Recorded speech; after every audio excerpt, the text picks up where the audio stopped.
This video will contain spoilers from the off. Remember, you've been warned. Well, what comes after a wedding? A good old-fashioned honeymoon. Titled Honeymoon states, this episode contained what I imagine we all thought would occur following the aftermath of Logan Roy's death. Vultures looking to seek claim to what they believed was theirs. Whether it be the board, Marsha, Kerri, or even the siblings.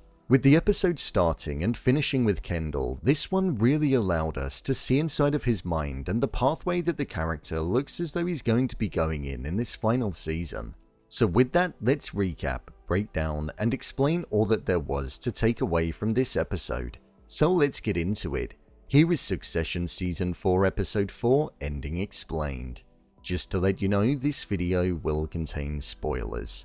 As we embarked onto the ending of the episode, we saw that after an hour that was filled with the board looking like they wanted to seek their claws into the title of interim CEO, it was agreed that both Kendall and Roman would take over due to the fact that the COOs were on the draft emergency plan. Two of the three siblings were able to hold the power, which was something that for the first time this season provided an element of conflict between them all. Each of them were at different stages of grief when the episode opened. Kendall was distraught, and we could visually see that behind closed doors he was a complete mess. Roman was brushing his teeth as if it were just a normal day, and Shiv had other things that had taken over her mind. The fact that she was pregnant, showing how fast the world moves and the two different sides to life. As one dies, another is born.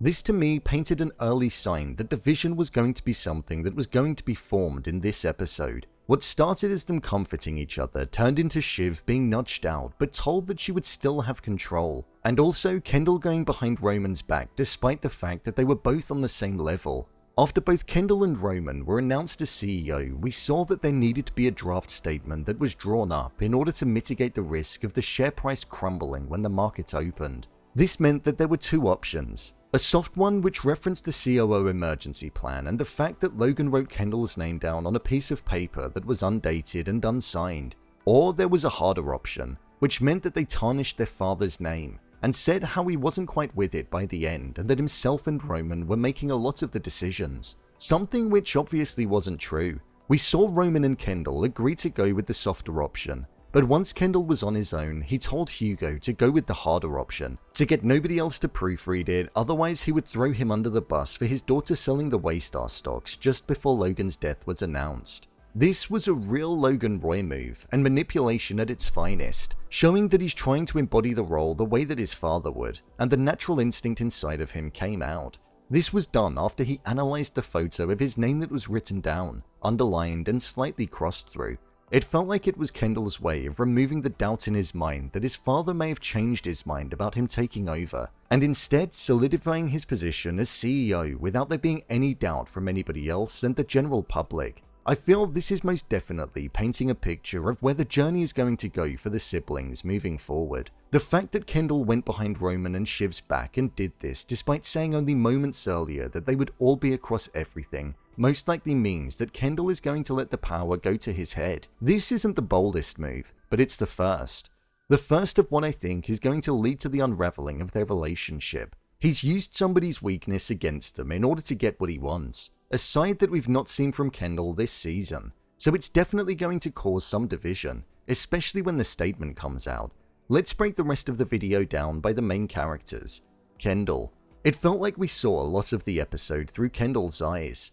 Seeing the episode start with him, with it looking as though he was a complete mess and mourning his father the heaviest, we saw him step inside of the home and feel like a stranger to the environment and the people, despite the fact that it was his own father who they were all there for. We saw this supported multiple times throughout the episode when everybody else was talking about Logan in ways that he didn't recognize. The almost absent look on his face as he was walking through the hallway showed that the Kendall that we saw moments earlier in his own home was still present. It was only as the episode went on that it all changed. The moment that the piece of paper was revealed to him where his name was written down was a moment where we saw him change slightly. The idea that his father thought highly enough of him to be able to take over the company. The idea that there was an ounce of love that was within Logan Roy for him. It was something that gave him hope and actually made him question his own feelings towards his father, and why Logan made him feel the way that he did. Kendall wanted the position of CEO after it was told to him, and we saw him doing all that he could to secure it. which meant merging with Roman, which personally I don't believe he truly wanted to do. Right at the end of the episode, after he manipulated Hugo, there was a smile on his face. The complete opposite to the start of the episode, which I thought was an interesting choice. An episode which started with him in pieces, finished with him smirking at the very idea that he was going to get what he wanted, and he was acting completely different. With Kendall saying that he wanted to stick to the original plan, which was focused on splitting the deal, fluffing out ATN and folding Pierce, which would benefit everybody, I wonder if that's still going to happen. Shiv. So Shiv is pregnant. The day that we watched unfold just wasn't hers. Her father had died, she was worried about her pregnancy, she was pushed out of the CEO role, and she fell over in front of everybody right at the end.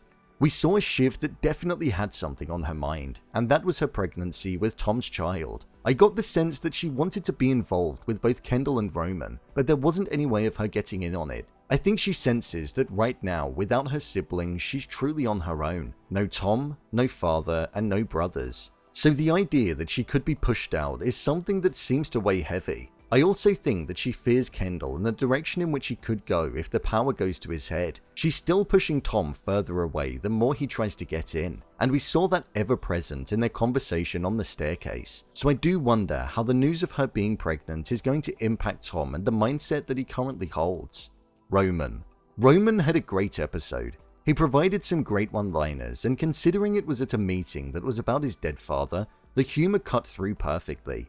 As the episode was relatively dark, somber, grey, and soft, the one-liners counterbalanced it well. Despite Roman's loud presence, which outweighs his siblings, he's definitely somebody that's aware of all that is going on. He just doesn't reveal his hand too soon. I think he's going to be the sense of normality that is present, while his brother and sister will be the source of the conflict. I believe he's going to realize that Kendall is going to look to take a hold of more than him, and he'll try to keep him in check. Roman is the most human out of them all, so I think that does allow him to be in a good position.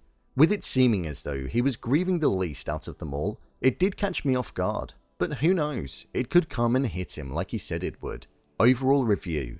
I thought this episode was a great one. It followed on from the most important episode in the show's history in such a good way. We saw the scrambling around to try and claim things in the chaos of it all. We saw the plotting of the board, Tom hovering from person to person trying to get in all of their good books. And also Kerri mourning Logan, but also mourning the life that she could have had. As she mentioned, they were on the verge of getting married, so she tasted what a billionaire's lifestyle could be like. But now she's going off to reside in her tiny apartment, to quote Marsha. This episode felt like one very long conversation, and I loved that. It flowed so smoothly with a natural rhythm to the point where before I knew it, I was embarking onto the final quarter. This episode was an important one as it marked the turning point for the siblings and their relationship. I don't think it will ever be as smooth as earlier on in the season when they were united against their father. They had their North Star and the feelings towards one person that brought them together, but now, without it, I feel it won't be the same. I'm looking forward to seeing where the next episode is going to go. So, there you have it. Succession Season 4 Episode 4 Ending Explained. If you want to see more videos such as Endings Explained, theories and predictions and character breakdowns, then click on the I button, or alternatively you can head over to my channel where you'll find them all. If you'd like to give me a show or movie that you'd like me to review, then head over to my Twitter, @brainpilot_, and tweet me what show or movie you'd like me to review next. And finally, if you'd like to see what I rate the latest movies that don't quite make the cut to getting a dedicated video, then head over to my Letterboxd profile. It's where I rate the latest releases in real time. What did you think of this episode? Leave a comment down below, and don't forget to subscribe. I'll see you next time.